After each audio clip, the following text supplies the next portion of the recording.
Hello and welcome to a special podcast from Spirit of Shankly and Spion Kop 1906. We're going to be talking about the price of football, or more the cost of football, what it means to be a football fan and what we have to go through to be one. Now, why are we doing this now? The reason we're doing it now is it is the time of year when supporter reps up and down the country are speaking to their clubs about their price policy for the season coming and perhaps even beyond. Now, we all know our views on it. We're interested to know what your views are on it, and I'll say again at the end when we've had this chat, do say what you think about it. Do contact us on social media, do comment on the video, do send us emails. We're keen to get an idea about what everyone else thinks about it, because there are always loads of views on this. I wanted to start as well by mentioning that Spirit of Shankly proposed and have been backing a campaign called Stop Exploiting Loyalty now for a couple of years. It does what it says on the tin, really. We think prices are too much, that they've gone up too much, and that there are lots of ways that football fans are being squeezed from every angle.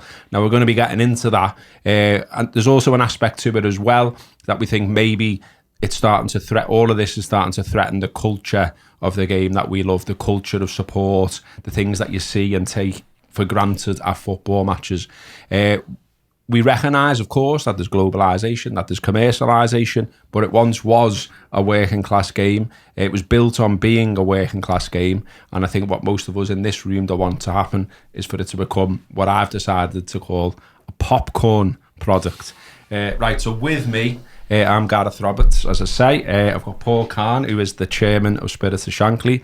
I've got Cam Rimmer, I've got Andy Hudson, and I've got Sean Lawless. Yeah. Yes, I got all of the names right and I'm made up there.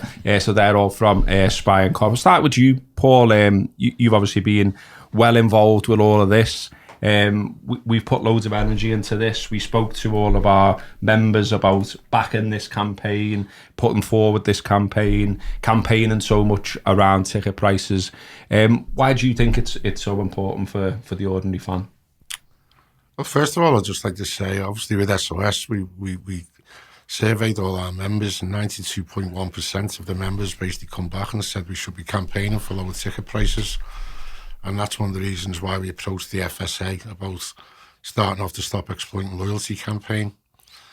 You look, the club have just posted record revenues of £702 million, 17% up since 2024. And I use the Shankly quote, and I have no apologies about using it. Shankly turned around and said, the socialism he believes in, or I believe in, is everyone working together, everyone playing a part, and everybody having a share of the rewards. Now, the thing is record revenues, big increase in terms of the 17%. It's time for the club basically to support us, and recognise basically what we deliver. At the end of the day, they trade on the atmosphere that's generated via the Kop, the 1906 lads, basically all with the banners and stuff like that. They were up in arms when, I think 2 years ago, when they put it up by 2%, and the 1906 lads basically took the banners down. And then you had some fans moaning about, we shouldn't have done that because we got beaten that game, blah, blah, blah. And my argument is as well, everybody can go and support. It's up to you whether you want to take a flag or a banner. It shouldn't just be about one set of young people. So I think the club need to do the right thing and reward the supporters.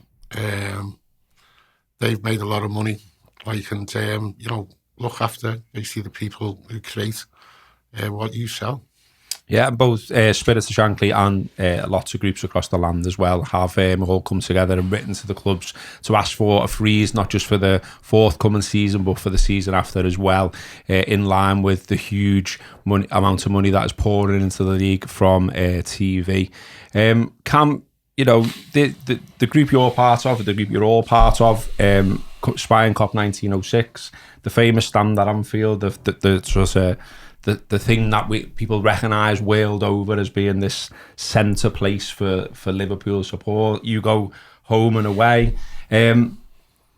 It's a huge part of Liverpool's identity, isn't it? That, the support, the fever of the support, the flags, the banners, the noise, the scarves, all of those things. that's not something that is everywhere else in the world, is it? And it's something that, you know, the people at the very top of our football clubs should recognise as a special thing and want to protect. Well, that's it. I mean, they're quick enough advertising it when they're going to do these pre-season tours, and the club shops that are all around the UK and probably all around the world now. There's probably pictures of the Kop, there's pictures of the grounds and that. And then, you know, at the shop at the flagship store at Anfield, there's a big massive picture of the Kop. And then you look and you see, oh, there's so and so, there's so and so. But that same person's getting priced out. So they're quick enough using the pictures, using the flags and that. But then at the same time, them exact same people, you know, are getting priced out and whatnot, which I know we'll come on to. And at the end of the day, the two examples we were saying then about the Atlanta game and then Sunderland, the 1 year ago with, you know, the walkout. 10 years ago, yeah. Yeah, you know, them two we ended up, we lost Atlanta and then drew against Sunderland. So, you know, it just shows, doesn't it, that they want to use what me and what all the other lads bring every single week. But then the minute that goes, that does have an impact on the team. And without a successful team, they're not getting the money. So just, you know, there's so many arguments and counterpoints as to why it's so important that you've got to keep it fair, basically. Yeah, I mean, ultimately as well, Andy, you know, I think a lot of these arguments end up being boiled down to things that don't really recognise what football is. You know, people start talking about economics. It's not economics, is it? You know, it's people's lives. I mean, you know, I know you go to every game, and I know the effort you put into it to sort tickets out and problems out for people and all the rest of it. That's the bit that sort of people don't see, isn't it? You know, and it means, you know, it's this huge part of people's lives. It's not just an entertainment product. It's not like you're going to drop that and go the snooker, is it? Do you know what I mean? It's like this is your life, isn't it? It is. It's exactly that. It's a cultural thing. You know, most of us were brought up because our granddads did it or our dads did it. Yeah. You know, you're born into this. You don't choose to do it, so to speak. You know, it's just one of them things that you're born to do, and that's one of the most important things for me when the discussion about prices and affordability comes up. For me and for the group, one of our sort of key things is to protect the next generation. And the further it goes down the line, where it increases in price and accessibility and affordability of tickets goes, ultimately all you're doing is pricing out the next generation and a generation after that. You know, there's got to be a point where it stops to get these people in the ground, because at the minute we all know how challenging it is for youngsters, youths, local people to get in the ground, and it's got to stop at some point. And Sean, I just wanted to touch on as well about, you know, we said at the top that we're going to talk about ticket prices. We've mentioned ticket prices already, but I think the Stop Exploiting Loyalty, you know, phrase, if you like, works so well because it's not just about tickets, is it? It's every angle. And, you know, we get clubs across the land saying to their fans, well, you know, our costs have gone up, or you know, inflation and things like that. But for football fans in particular, you know, it's everywhere, isn't it? It's travel, it's food, it's drink. Yeah. It's you know, if you've got young kids, your young kids want the latest kit, and there's a new kit every season, and that's going up every year. And it just, you know, it's never ending, isn't it? TV subscriptions or whatever. Oh, it's a snowball effect, absolutely. I mean, the bit that's being sold now massively, especially the clubs outside the so-called Big Six. So you look at the likes of Nottingham Forest, Aston Villa, who've had decent resurgences over the last couple of years. For what they're then trying to charge, it's almost this narrative's being sold of we have to pay as a fan to almost compete with the big boys type thing. And it's not acceptable, it's not on, and as well, it's not sustainable. Yeah. Our margins are probably this small, whereas their margins are like this, and they don't consider that. Just because it looks good and looks presentable on a graph doesn't mean it's relatable to the likes of us for what we have to fork out. It's not just the money, it's the time, it's the effort, it's the shift swaps in work, it's all the favours, it's all that comes with it that they don't appreciate and don't consider. And as Cam mentioned before, they're quite proactive to market us as and when it pleases them, but then won't do anything or won't do as much as what they should to then help us in our sort of time of need. And especially with the prices and the way it's going now, it's not sustainable to carry this on through the years, because as Andy says, with generations coming through, all we're trying to do here is preserve tradition. And that's all we're trying to continue. And hopefully, with these discussions that are upcoming, we can continue to do that. I'd just like to say, just to put a bit of context on the Kop and what Cam said before as well, because I always say, you know, you think about the big clubs around Europe, you look at Real Madrid, what's their home end called? You look basically like at the San Siro, what's their home end called? You look at Bayern Munich, what's their own wing called? Yeah. Nobody knows. They know the ground, but they don't know the end. Yeah, basically, but everybody throughout the world, really, football. If you're into football, you'll know about the Kop, and that's how important it is to Liverpool Football Club, and that's why it's so important to preserve what us, have created, and making sure the right people are in the ground. It's all right, mate. And I mean, I find it strange when, there are obviously lots of people that would agree with us about this, and lots of people that support what Spirit of Shankly are doing and what Spion Kop are doing and beyond with the FSA and the national campaign. The people who are more reductive about it and start talking about, well, inflation, cost and all this kind of stuff, I'd just also like to remind some of those people that we are in a cost of living crisis, and one of the reasons we're in a cost of living crisis is that everything's gone up and the wages haven't gone with it. And then in this city in particular, on average, people in Liverpool earn around £6,000 less than other parts of the country, in particular the south of England, obviously. So, John Henry once upon a time said, you can't charge London prices in Liverpool. Little reminder, John, as we go into these talks, maybe that we're still in Liverpool and it's still not London. I think one of the worries, though, Paul, I'll come back to you on this, is just that another reason around the campaigning is that, I think at Liverpool there's been two price rises in 3 years or something like that. We've had one freeze, haven't we? And okay, before that there were freezes, but a lot of that was around COVID. And then what Cam mentioned earlier, the walkout 10 years ago because of the £77 ticket proposal. I think you've got to look at it from the inception of the Premier League, and I think it was a quote from you, Gareth, actually, since 1992, ticket prices have gone up by 800%. 800%, yeah. And if you compare it basically to any other sort of product, it's just not. There's just no comparison. It's playing on the loyalty of the supporters, because they know, whatever they do, basically we want to go, and we'll always find a way to go.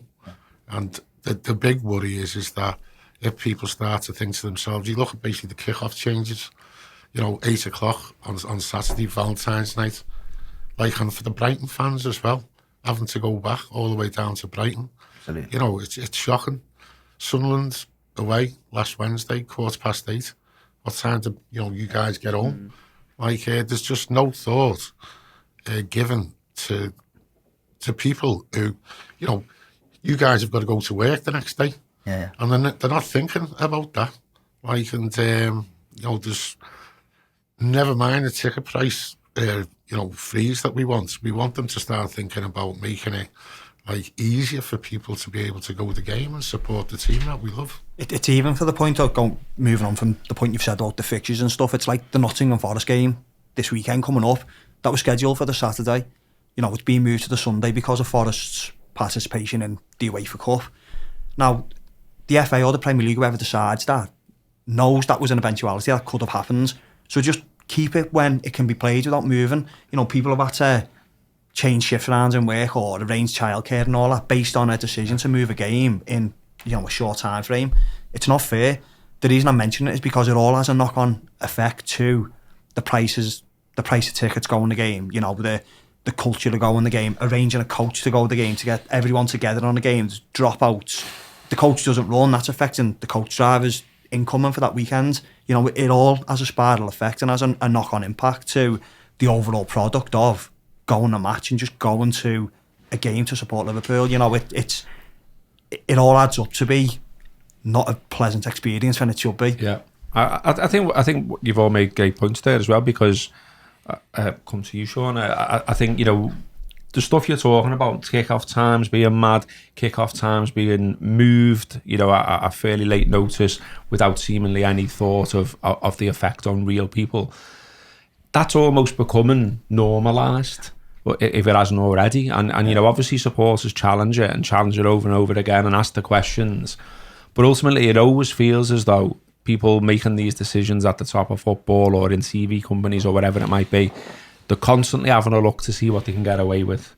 And I think the same applies really with the the money situation, the ticket price situation. What can we get away with? How much can we creep up these prices without people kicking off about it. And I think, you know, just saying things like, well, it's just a couple of quid, kind of misses the point if it's a couple of quid every season. And what worries me is that, you know, we're normalising that they go up every year. And if it ends up that they go up every year, well, what's our argument then? Because it's done, isn't it? Do you know what I mean? So like, I'm kind of saying, like, this is the time we should be, if people want to kick off, now's your time to kick off. Yeah, I think with the football clubs as well, especially now, it's the old classic saying, give them an inch, they'll take a mile. Yeah. And the football clubs across the country have demonstrated clearly over the years that they will take a mile when they're given an inch. You'd even look going back to the points over the cup games and the kick-offs, a point that perhaps I wasn't maybe touched on either before. You look at the amount of kids that get to go to cup games, and that's never considered now because it's the whole thing of making it televised and every game has to be live with the FA Cup. And the amount of dads or mums who would have loved to have took the kids that game, but then go, well, it's 8 o'clock and it's my kid's only little, it's bedtime routines. They don't consider any of these factors. It's always we're bottom of the queue, and even then, I think it's got to the point now where I don't feel like we're even in the queue, if I'm being totally honest. I'm thinking, because you look at even some of the games that have been moved that Andy alludes to, the amount of times the football clubs, and especially in our case, they'll release the fixtures to go, it'll be this date, but then put an asterisk by it and go subject to, as an example here of Nottingham Forest being in a playoff round in Europe. So you go, all right, well, we'll plan, what are we hedging our bets on here of whether Forest will get into this top 8 and we play them on a Saturday, or we'll have to wait for, a week and a half, 2 weeks, I think it was, for the notice, to then go, right, let's rally all of us together and try and get the match. It's just, it's getting beyond the joke now, if I'm being totally honest. I think about the match day experience as well. Obviously, you mentioned queues there, and that's just like a big thing at the moment.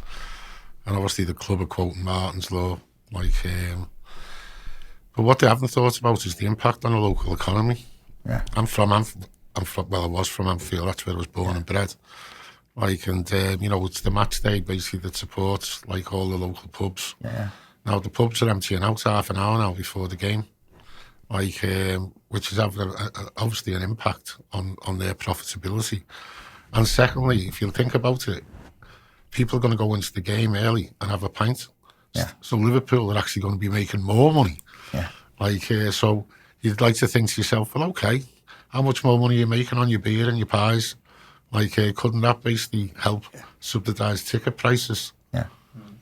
You know, Cam, as someone who goes home and away, and you know, you see a lot of people who do that and have done that, and you'll know a lot of football fans. Obviously, what we're talking about before, it's almost their life. Do you see every year that everything goes up, that maybe some people drop away, or they might start saying that, you know, like, I'm getting close to dribbling this because it's just becoming too much? Yeah, I mean, we could all speak for our bus now. Yeah. Like, we've still got the nucleus of, like, you're 30, 40, but you see the odd one or two, or even you'll just, I haven't seen so-and-so in a while.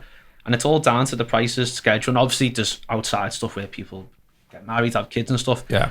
But it's an easy decision to make that I probably wouldn't have been able to have made because, we'll look at the ticket prices, or, you know, in a couple of weeks' time, Brighton, Saturday 12:30, like, trying to imagine somebody who's got 2 or 3 kids trying to tell the wife, I'm getting up at 4 a.m, I'm out for 16, 17 hours, do you know what I mean?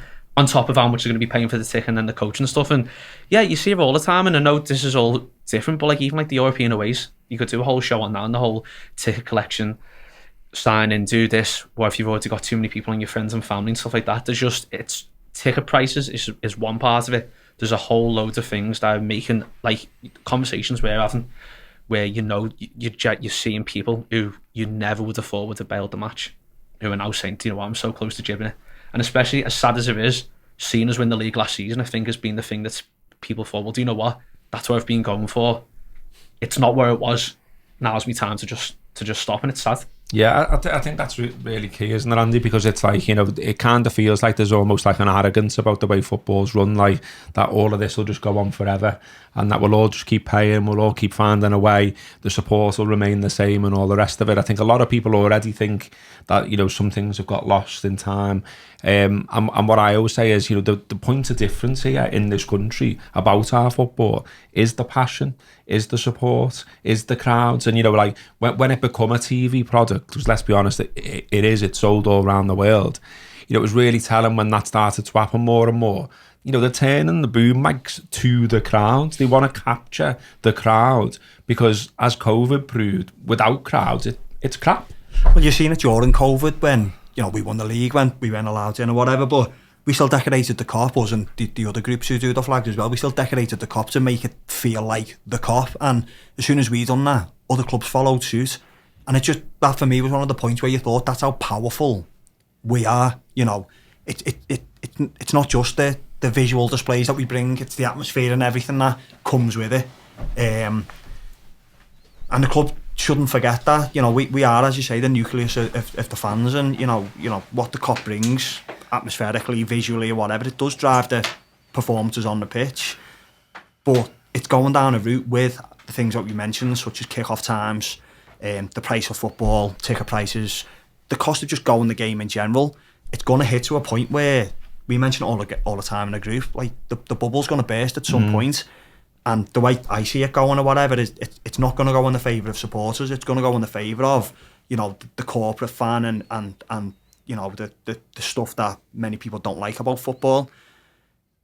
And that will then have an impact on the telly viewers and what you see as on the telly, because they won't be able to market the product as this match experience, with the fan culture and everything that comes with it. So they're setting a dangerous precedent, I think, the way football's going, and it'll be telling what happens in the next sort of 2, 3, 4 years maybe.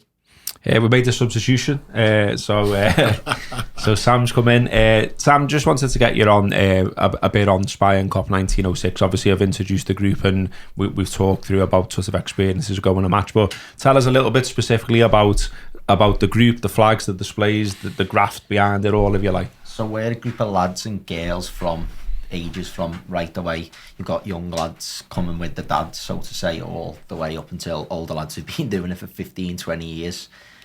So we're at the Kop every match day with our flags that are already there, which are free people to come and help themselves with. We'll usually put a tweet out. Some games we get quite a lot, some games we don't, depending on how much effort we make on social media. But the graft, like you say, go behind that as well, because people have got full-time jobs, they have families, they have other commitments, so that all ties into it. We've got a lad who does our graphic designs, Andy, who's just had a baby, but he always puts a graphic out for us. And then it comes to the flags itself, actually making them, repairing them. That's time out of people's days. Sometimes it can't be a weekend because we play every weekend, and then sometimes it can't be midweek because we play midweek. So the amount of times us in this room have been into the ground the night before a Champions League game to paint a banner, to dry a banner, which isn't the easiest thing to do in obviously the current conditions under the Kop. So yeah, it's a long process, but you see things like last season, the way the players stand in front of the Kop and things like that, and it's all worth it for things like that. Even goes back to what Cam was saying before, every Liverpool shop you go to around the world, not just in the city, there's pictures of the Kop. Everyone knows the Kop, as Paul said, so that's why we do it, really. Yeah, I think it's fantastic, and well in that you do it, and I think a lot of Reds all around the world will look at the Kop and feel some pride about how that end looks and the work that goes into that, but without maybe realising what that work is and what it looks like. So it's good to hear about that kind of thing. But again, this comes back to, again, doesn't it, Andy, affordability, access. We're all just ordinary people in the room. No one's on 6-figure salaries or whatever else and wearing an Armani suit. So as the pressure goes on everyone's family, everything's going up. You're kind of looking at football, and you mentioned earlier the revenues they're turning over and stuff like that, and you think, come on, can't you recognise what you've got here and not keep bumping it up just because you kind of feel like you can? It's I've noticed the difference this year, especially in the cup games that we've had. When the lads hand the flags out or whatever in the front of the Kop, it seems to be the cup games. We get an influx of young kids, mainly with the parents or whatever at a younger age, but then the teenage sort of lot between, say, 12 up to 15, who come and get a flag off you and they want to be involved, and they all say the same thing: wish I could do this more often, I wish I could get a ticket to come to the game. And I always think, when I was growing up that age, I just went to the game. I just thought, this what you do, you can do it. But you look at kids nowadays of that age, and I feel sorry for them, because they must be only able to go to a cup game every so often, and that's not right, and that boils down to the price of football. They can't afford to get in. They can't get access to tickets. And to only see us in the sort of the peak era, what we've been in the past 5 or 6 years, it's a shame for these kids. But going back to my point is, you notice the difference in the cup game, and then that leads on to the atmosphere. You notice the atmosphere being different for the cup games compared to your standard 3 o'clock Saturday league game. And I think that was evidenced as well at Sunderland last week, the difference in a midweek fixture going to Sunderland last week and the atmosphere that was produced out of the away ends compared to your half-12s at Brighton or whatever, because it's easy to get tickets for midweek going to Sunderland because you can't get everyone going over a weekend or whatever. But the point I'm making is that it all boils down to the culture of going to game, and it's got to be affordable. You know, it's got to be targeted at young local lads who want to go week in, week out, because that's the only way you preserve the culture then going forward for years to come. I think another point that we wanted to make on this podcast as well is, a lot of people say, well, you know, what can you do about it? How can you make any change? You know, clubs can do whatever they want to do, type of thing. We've proven many times over in the past that isn't the case, and I'm not just talking about, you know, the groups represented in this room, but football fans, you know, right around the world and right around this country. So we've mentioned a few times in this podcast already that thousands walked out 10 years ago on 77 minutes against Sunderland in protest at the £77 tickets. There was a U-turn on that plan, and we still don't have £77 tickets for general admission at Anfield now, all this time onwards. That also then led towards the push for a cap on away ticket prices. Now, people right across the country in the supporter movement have conversations all the time with people at clubs, with people at the Premier League and beyond. And we know for a fact that when people started to boycott games, when there was an obvious campaign, coordinated campaign, they started to get round tables and say, maybe we've got a problem here. And that's how the £30 away cap was born, and that's why it's still in place now.